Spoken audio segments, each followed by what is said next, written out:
Get ready for a no BS approach to health and fitness. This is NBS Fitness Radio.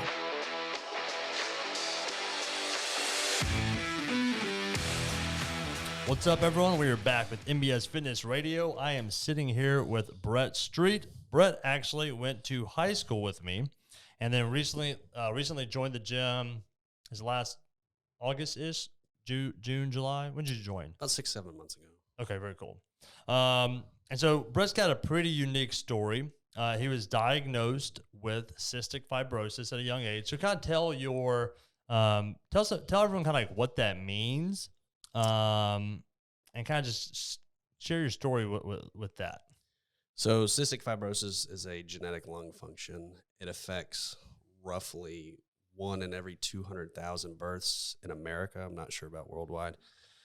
But what it is essentially your body it produces so much excess mucus, and I'll put this in layman terms, the tubes that line your lungs that deliver air to everywhere it needs to go, think of it like a straw, they're crimped. Yeah. So it makes it very hard to get air, and it also makes the mucus not flow, which can cause tons of bacteria to build, eventually leads to lung infection, which eventually will lead to less lung function, which leads to ultimately potentially death. Yeah. So that's what it is.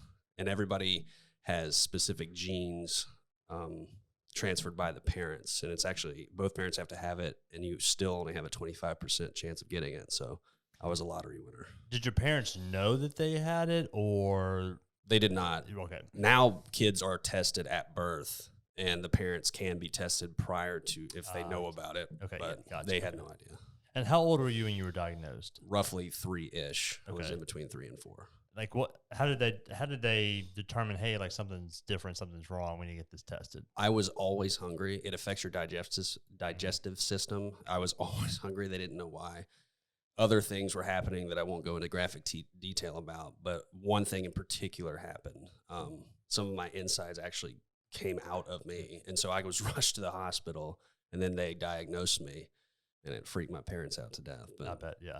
So okay, so that's kind of the typical diagnosis. And what's the typical treatment for cystic fibrosis? Like what's the expectation of life living with CF? now at this stage, it's in between 37 and 42. I think is the estimate. They say 42 now, but a couple years ago it was 37. Yeah. So now they're estimating between 37 and 42. Okay. Some cases are really bad. Some cases aren't as bad. Yeah. What is life like with it? What I'm trying to ask is, when you're diagnosed with it, what do they kind of tell you to prepare for? And what do they do to treat it? They essentially tell the parents to essentially prepare for the worst. I mean, it's hard to sugarcoat it because they're going to say, the life is not going to be great quality. I know that my doctor told my parents not to expect me to live past 10. Yeah. They kind of hammer it because it's a reality check, and it's something you can't really sugarcoat. Right. Or else, the parents might have a little more optimism than they should, and then they're crushed, and it might be even worse. But at that point, they can prepare and at least try to have as normal of a life as they can. Yeah. What's the typical treatment like for CF? As a young kid, young kids will have, they'll have saline treatments. Saline, salt water actually helps, I guess, lubricate the mucus within the lung and get it moving. They actually came about this because surfers in Australia that had CF were surfing a lot, and their lung function went up drastically because they were inhaling all the salt water in the ocean. As you get older and it gets worse, it's still the same saltwater treatments, and then tons of antibiotics, which actually hurt you in the long run, but right then they save you. Right. So, there's really not any good treatments except for, I forgot about this, they came out with a new drug 2 years ago for the particular strand of CF that I have, and it's increasing people's lung function up to 25-30%. Wow. So, it was life-changing for me because, I feel like I don't have it anymore, but I do. Right. So, okay, let's go back to your dad had an interesting response. So at first he was terrified because I was his second born son. And he was scared he was going to lose me. So at the beginning, he slept with me every single night because he thought he was going to lose me any moment. Yeah. Then once it started to become clear that maybe I wasn't going to pass right away, he started going to these. If you know anybody that's had alcoholism, there's Al-Anon for the parents of an alcoholic. Yeah. Well, they had those for parents with CF kids. Okay, yeah. And so they went, and my dad you never met him, but you might have heard stories. He's very alpha, A personality, just to give it to you straight. He essentially said, F this. We're not going to be victims. I'm going to make him run every single day. And he made me chase the family dog, and he said he'd give me a popsicle if I caught it, but I could never catch the dog. I just love the fact that, yeah, I mean, your dad had like that first response, like, oh my God, like a reasonable response that any parent would have. But then he was like, no, screw that. We're gonna fight back against this. Oh yeah. He actually told the doctor when they told him I probably wouldn't live past a certain age, he told him to F off. But he actually used the actual word, right? So he had you start kind of running and doing cardiovascular activity like from a super young age. Yeah. Once he realized what was going on and he came to terms with it, he was a really good golfer, like really good, almost a scratch at one point, and he would hit golf balls and chip them. Our front yard was about an acre and a half. Yeah. So he would chip them and say, go get them. Yeah. He'd make me run everywhere. Yeah. So he just like basically made you just start doing cardio from a crazy young age. Yeah. Probably like 4. Yeah. Not like scheduled cardio, but he just everywhere around. Every chance you got just they'd make me run. All right. So then that led eventually into you playing sports and doing cross country, whatnot. So talk about kind of middle school, high school, exercise you were doing then, and like how CF played a role in all that. So at the age of 11, every Sunday, my dad, my brother-in-law, and my brother, his really good friend from high school, we would run 5 miles at Shelby Farms every Sunday. And I think I started that when I was 11, maybe 10. And I was really bad at first. You started doing it with, I mean, they're all older. Oh, yeah. My brother's 20 years older than me. My dad's had me when he was 37. So everybody's significantly older than me. I think I was finishing almost last. There was one guy who wasn't very good. And then after a year of doing that, I caught up to my brother who was finishing first. And then I started running cross country in middle school. Yeah. And I was actually really good, surprisingly. Yes. Like, could you tell, like, were you aware of like, what was your lung function around that time? And then it was actually still really good. Yeah, and I have a theory that was because he made me start running at such an early age. Yeah. It made my lungs active. It was like a muscle. Yeah. Like it was in shape. At one point, I think I remember I blew 100%.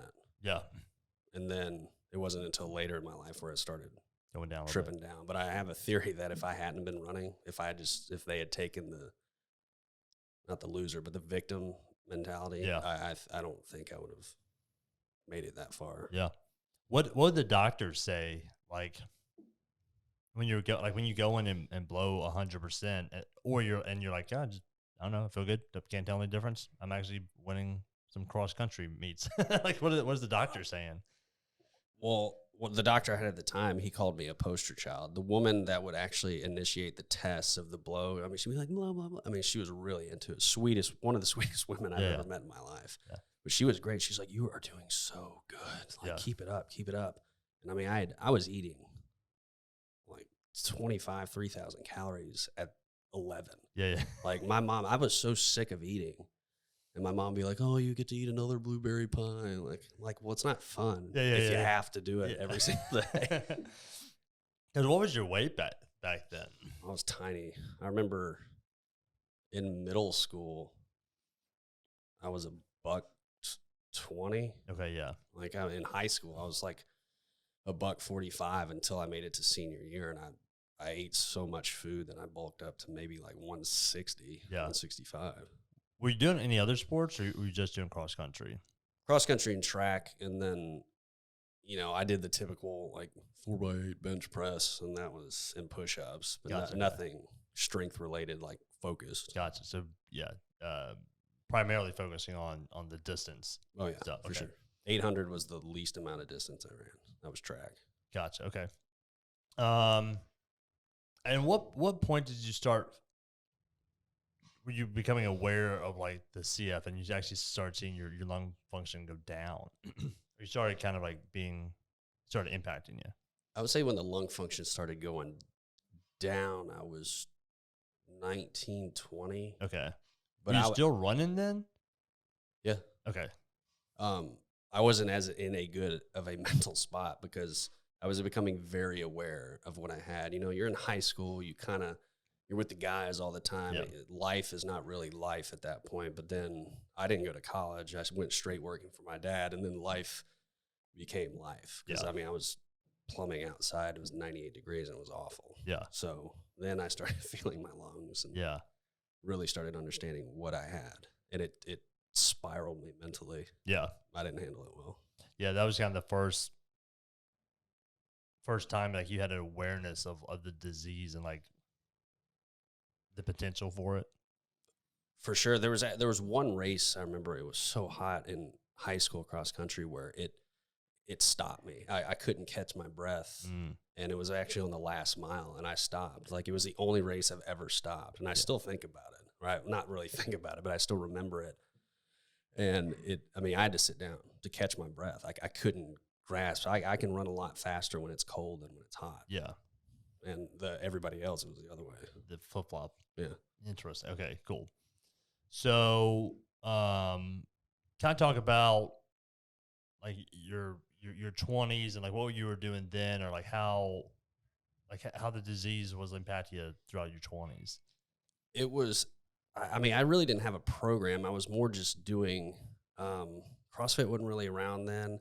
I was running. I was doing whatever weightlifting I thought I needed to do, which translated to a lot of triceps, a lot of bench, and a lot of shoulder press. Yeah. And 0 legs, 0 back, 0 abs. It was all just the standard glamour muscles, Right. and cardio. Okay. That was it. And what kind of cardio were you doing? just long distance. Okay. It was hard to do intervals. Like, a lot of time in cross country, we're going to run 10 800s. Yeah. And we're going to, but you had a group of guys and you go out running 800. All right. You got 1 minute. Yeah. All right. Awesome. Yeah. And doing that solo for months on end, It's rough. like, if you've got that kind of mindset, you're a professional athlete type of thing. Yeah. It's hard to suffer through that by yourself.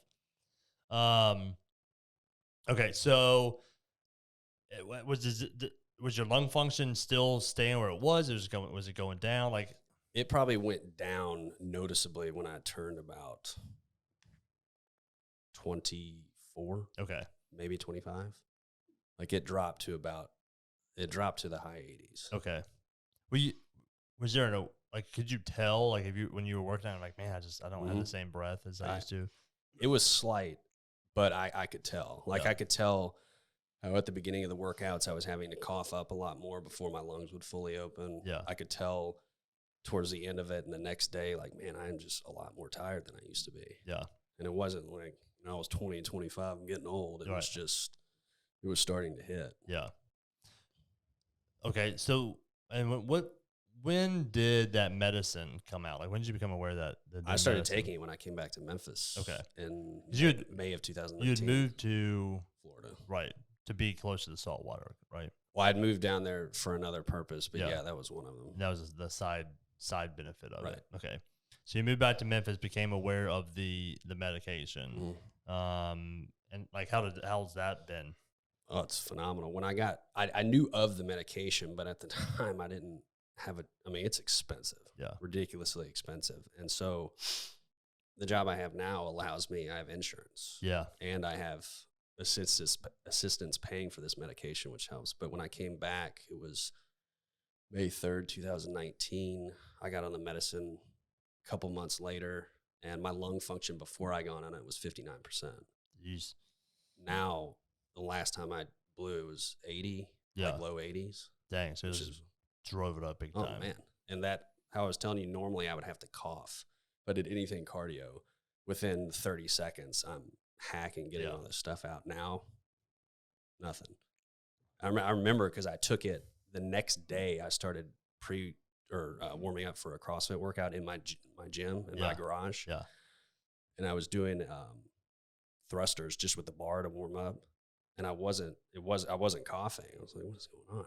And I went, Laura, I looked at my girlfriend, I'm not coughing. Yeah. And like I ran through 50 without anything. I was like, man, I can breathe again. Yeah, that's awesome. Okay, so how did you kind of make that shift from more of because eventually you got into CrossFit, and then you got into more kind of like weightlifting or like strength-based training? How did kind of all that come about?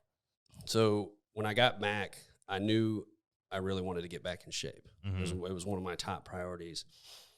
I met Laura, who at the time owned CrossFit Silver Bowl over by Southwind. And I mean, if you've ever met her, she's a stout girl. I mean, at one time she was ranked 8th in the country in her weight division of Olympic lifting. Yeah. And I'm coming in, never squatted. And I think my max squat was 185. Yeah. And she's repping 225. I was like, well, this is embarrassing. Yeah. And so that was a push, but I mean, I knew I wanted to. So I was like, you know what? I see people doing it all the time. Not all the time, but more than you would think. People are squatting 500 pounds. Yeah. I was like, okay, that's cool. I don't even know if there's one CF patient that squats 500 pounds. Yeah. Okay, that's a cool goal. And then I realized I did not want to do CrossFit. I was so sick of cardio. Yeah. And it wasn't making me very strong. It was making me endurance strong. But as far as lifting more weight and being strong, it wasn't getting me there. Right. And so you've been in great shape your entire childhood growing up, but you haven't been strong yet. Right. Yeah. Never strong. Yeah. I mean, I could bench more than I could squat. Yeah. Like I could rep bench more than I could squat once. So, and then Laura being as strong as she was, it was kind of embarrassing. And she gave me crap about it. She was like, after we were together and we loved each other and stuff like that. Not on day one. I was like, all right, I'm going to get so strong, it's going to make you annoying.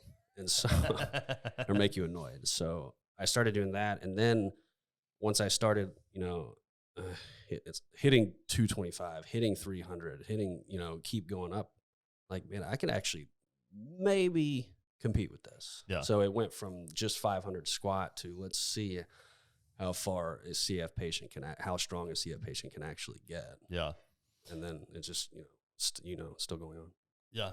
So, what's that transition been like? Because, I mean, since you've been here, I mean, you've put on a good chunk of muscle, a significant amount of strength. And like we was talking about, like most people in the CF community, that's not the case. Like they're not putting on muscle, building strength. I mean, like you're a jacked dude. Like, thanks. You don't look like the skinny, frail, like, I don't want to say CF victim, but you know what I'm saying. Well, no, I mean, it's our. Yeah. I mean, we are typically skinny. I mean, that's the poster child for CF is a little bit better than skinny and frail. Yeah. So there's, that one guy we talked about in Northern Ireland, he's kind of the exception. He is a jack dude. Yeah. And so I always wonder, why are more CF patients not bigger? Because some of them have light cases. Like mine is considered light. Yeah. Even at 59% lung function, I'm still, I'm in my 30s. Yeah. So that's light. Yeah.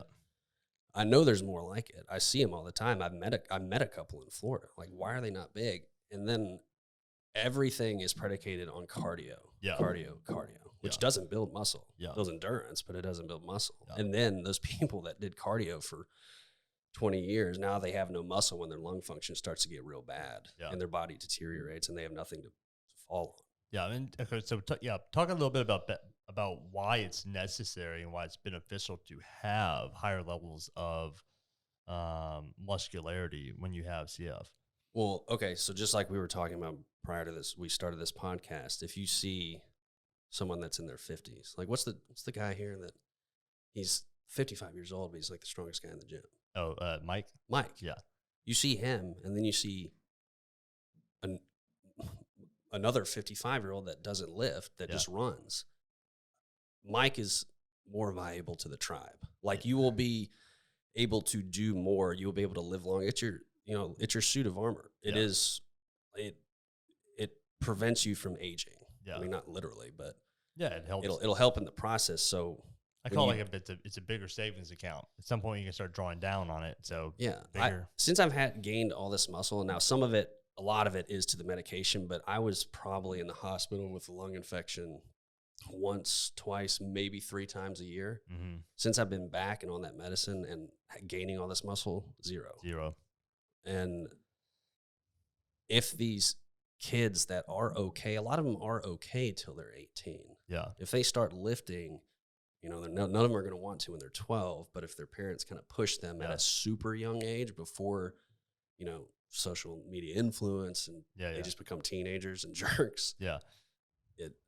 I feel like the CF community, the life expectancy would increase overall as an average.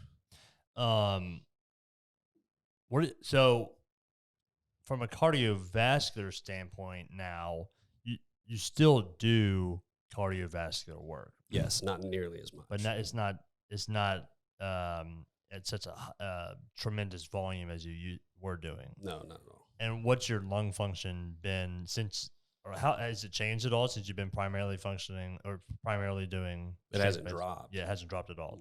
It's been staying the same. Yeah.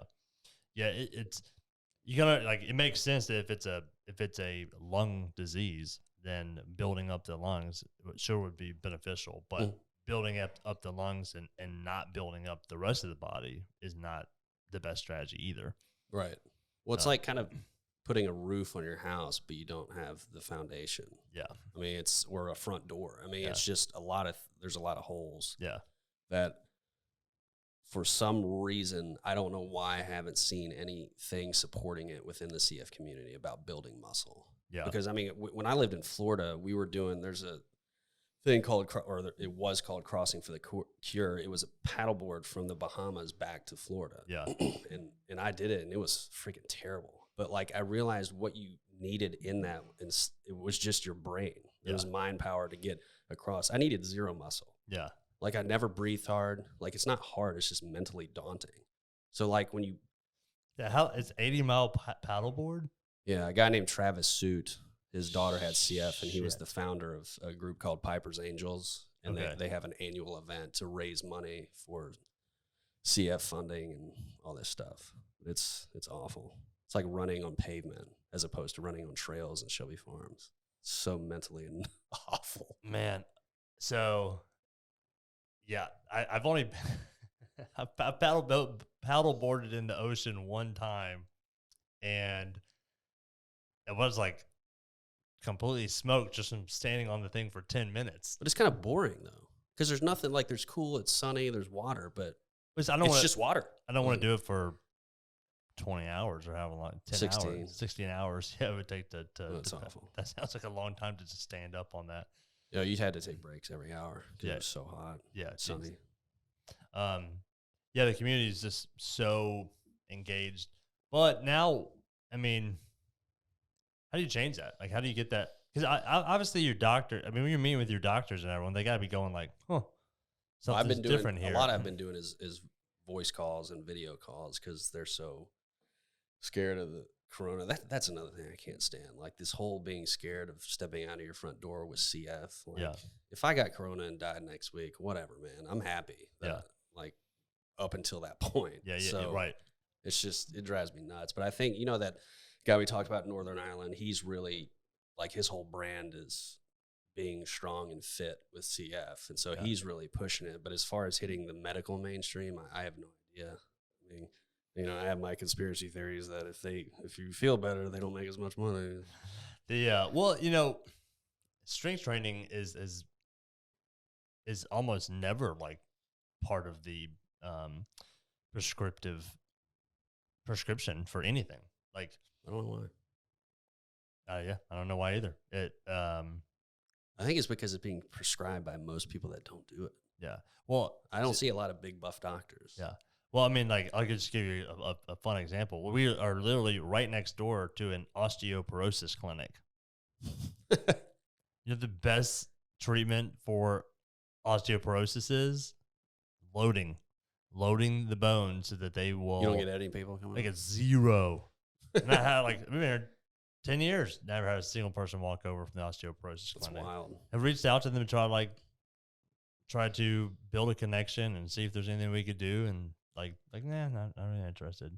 That's what I'm saying, man. I mean, you're like, if you cure them, I mean, I hate to say it, but it's just kind of like the painting on the wall. well, and exactly, it's kind of like realistically, the way you avoid the osteoporosis clinic is by being in the gym. Like coming in here keeps you from going over there. But yeah, strength training is never part of like any of the. I almost never hear it being prescribed by anyone. Cardio is. Oh yeah, for sure. Cardio is great. Yeah, but cardio is also, if you run on concrete, horrendous for your knees as opposed to squatting. Well, I mean, I think that's like the reality is like true fitness is ability across multiple capacities, right? So like if you only do one thing, there's going to be negative consequences to other things. So you should probably do some cardio, some mobility, some strength, some power, so on and so forth. So, but it's interesting that cardio is part of the medical toolbox, and then like weight training rarely is. I think I always seem to see, even with my friends, that weight training, especially past a certain age, is damaging. Oh, it's like, it's bad for your back, bad for your knees. It's like, aren't you worried about your back or your knees? I was like, well, kind of. That's why I'm deadlifting. Like, right. I don't want to be 50 and pull my back out of socket when I bend over. Yeah. I always try to joke, like, you know who doesn't hurt their backs? People who deadlift 600 pounds. Yeah. You know who hurts their backs? And there's people who are worried about deadlifting and hurting their back. I mean, I remember one time somebody, and it made me laugh. They said, well, look at Ronnie Coleman. I was like, Ronnie Coleman was repping 800 pounds on his back for years. Yeah. And I mean, he took a lot of stuff. So, I mean, it's just like, that's a terrible example. Right. You look at like one guy who had a extreme approach to weight training but even the flip side of that is like, he's still just one guy. You think he's the only dude, the only bodybuilder who lifted heavy weights over all those years? Oh, I agree.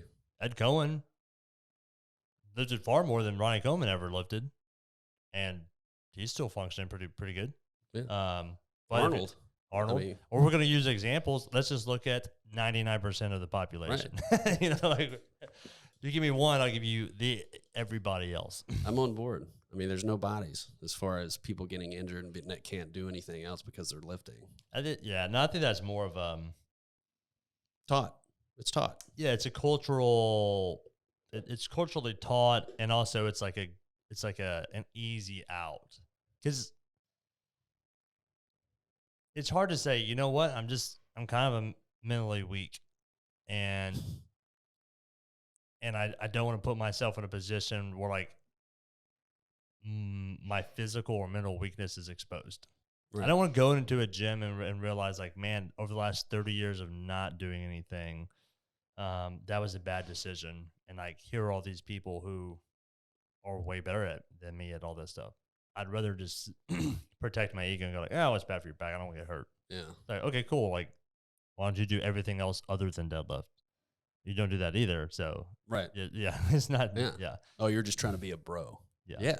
I mean, I want those kind of muscles. I want it. Who doesn't? Well, I mean, you tell me a guy who would rather look like they've never worked out or look like Arnold in his prime, and they choose the other guy. They're a liar. Oh, yeah, 100%. Like, I mean, not saying you'll look like him, but just like being able to like maybe taste a little bit of what he's got or had. And the outward appearance is more, like I said, like the outward appearance is part of it. Like, you know, but it's also like the outward appearance is a reflection of like the mindset, the actions, and like everything that's been done. When I see someone who has broad shoulders and thicker forearms and like strong hips, and I'm like, okay, like this is someone who cares about their body. Mm-hmm. This is someone who has put in the time and effort. And if shit goes down right here, this is someone I can probably count on to pick a car up off of someone if something happens. You know what I mean? Like, if I'm stuck, I want that guy coming to help me. I don't want you who doesn't do anything, or, you know, I exercise by playing golf. That's great, but you're not gonna be able to help me out if I need you to pick me up, throw me over your shoulder, and run me to an ambulance. Right. You know what I mean? I mean, that's why I love my girlfriend now. She can pick me up and carry me. That's awesome. What are some of the similarities, either physically, mentally, emotionally, whatever, between that you noticed from going from being so focused on cardio to now being like much more focused on strength? I think mentally it was something I could sustain for a much longer period of time, because to do the type of, if we talked about this a couple of weeks ago, if I work out, I really like to work out. Like, I don't want to just come to the gym and kind of just like, well, I'm just doing this for 30 minutes just because I gotta. Yeah, it goes through the I motions, really need to at least try to hit some sort of goal, or just do something other than just going through the motions. Right. And to get to the level of cardio that would be necessary to compete in something. Yeah. Like, it wouldn't be CrossFit, because I'm at that point, at my age, not strong enough to do that, but it would just be a lot of running. And I don't think I think in high school we ran up to 45 miles a week on a heavy week. And then on a light week, it'd be about 30. Yeah. And I mean, I am not going to do that now. The thing about running is it's just something very monotonous about it. It's so boring. You can run different. With people, it's fun. It's totally fun, but still, it's like you can run some different trails. You can run some different routes. Oh yeah, uphill. Shelby Farms is a godsend as far as that. Oh, 100%. If you just run around a neighborhood, that's just. But it is. But at the end of the day, it's still you're just running. Mm-hmm.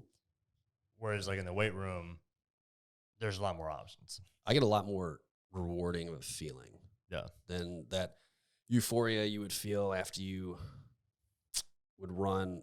Like, I would rather have run in high school, the 3-mile cross country race, which was at Shelby Farms and was on the back end towards that playground area. That was the starting line. Yeah. Up around, it was really hilly. Yeah. I'd rather do that than the 800 around a track. Yeah. Because it was more rewarding. Yeah. I felt like I was, not because it was longer, but because the 800 is just, I'm running twice around a track. It's just so boring. Like, I feel like I'm not tackling anything. Yeah. And that goes with the same as weightlifting or powerlifting, lifting heavy. Like, I feel great when I get under a bar and I can feel that knurling on my neck. Like, it gets me jacked. When Morgan was spotting me yesterday, I felt great. And I was saying, like, that was 20 pounds heavier, but because y'all were just standing there, I was able to. Well, like I said, it goes back to like another similarity is like both of them are a heck of a lot more enjoyable done in community. Oh, for sure. Like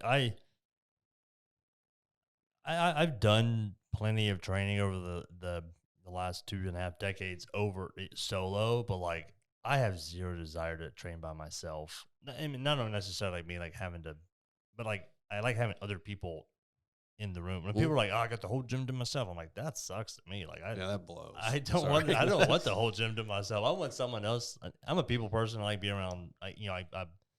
Being around people energizes me. It doesn't zap me. So for sure. I remember I was doing incline bench on one of the rigs, and I can't remember which employee it was, but they walked by and they said, "Got the whole gym by yourself?" I was like, "Yeah, it's awesome." Yeah, like I don't like that. It's the same thing. Like, running is more enjoyable when you're doing it with other people, and so is training. For sure. That's definitely something that they both have in common. What about like, is there anything you miss about running and doing the cross country? Nope. No, but the actual act, no. The brotherhood, yeah. Yeah. There was a close knit. Yeah. I mean, it was only like 6 guys. Yeah, did it cross country? Yeah, that I can remember. Yeah. Maybe some underclassmen I'm forgetting about. Right. Yeah. But then, when you're a junior, senior, they don't matter. For sure. All right, so let's talk about kind of like future goals now. Like, what do you want to do? So you talked about wanting to. I told you the really lofty one. Yeah. By the time I'm about to be 35 in November, by the time I'm 38, 39, depending on how I progress, maybe if I can sniff some sort of national somewhere, that would be cool. I mean, I don't see why this could stop, barring I take, something I can't prevent. But if I could just take care of my body, sleep, eat, massage out any kinks, do whatever I have to do. I don't see why it's not possible because I'm not bad at this. Like I've progressed, I think, a significant amount since I started working out August 6, 2019. I remember, or August 14th. Laura and I got together August 6th. Yeah. Laura, I remember that. But yeah, so I don't see why that's not attainable with how I've progressed so far. Yeah. What's your progression been? So we're coming up, maybe you're 3 months shy of 2 years. So like, what do you remember what your numbers were on day one versus now? Yeah, I told you this. I didn't deadlift till I got here. Right. I never deadlifted. Yeah. So my squat was 185. My bench was 230. Yeah. And my deadlift, I had no idea. 0. Yeah, haven't done and it. then now my squat, I don't know what it is exactly, but last week we did 370 for 2. Yeah, okay. So That's probably 390, 400. Yeah, sniffing 400. Yeah. Deadlift is actually probably like 10 pounds more than that. Yeah. Because I did 3 reps for 370. So that, and then bench press, I did Morgan Spy. I think it was 270 for 3. Okay. Somewhere around there. Yeah. So you put like almost pretty much doubled your squat. Probably doubled your deadlift and put 70-ish on your bench. Yeah. So I don't see why it's not possible to, by the time I'm like 39, to be deadlifting 600 pounds. Yeah. I mean, or over that. I don't see why that's not tangible. Yeah. Yeah. People are calling me crazy. Even my friends. I had one friend that said my biological clock was ticking. And if I didn't know him so well for so long, he would not be my friend anymore. Yeah, that's just, it's just like, it's like lack of growth mentality. I mean, like, don't get me wrong. There's some people that have some lofty shit. I'm just like, hey, look, you need a little dose of reality here. But, I mean, you've only been lifting for 2 years, really. And that's 4 more years down the road. I'm trying to think of when I first deadlifted 600. Because how much you weigh right now? 206. 206. But I need to compete at 198. Yeah. So when I first deadlifted 600 at 220, now I was training in high school and in college and whatnot, but I don't think I ever deadlifted in high school or college. It was at MBS at the first location. So I was probably 26, 27, and I don't think I started powerlifting until I was like 23, 24-ish. So it took me about 3 or 4 years to get up to a 600-pound deadlift. So I don't think it's crazy to think that you could do it in 7 years. You know what I mean? But if again, going back, it's like if you're talking to people who have, you tell someone who's never deadlifted, who thinks deadlift's bad for your back, or that squatting is bad for your knees or whatever, that I want to deadlift 600 pounds. To them, they're like, that sounds crazy. Like, but they have no reference for it. Right. It's kind of want to be like, what have you done amazing with your life? Good point. If you've done nothing amazing in your life, don't give me any type of advice. Right. That's a good point. You know what I mean? I wish I thought of that. Because I only want to hear from people who are now.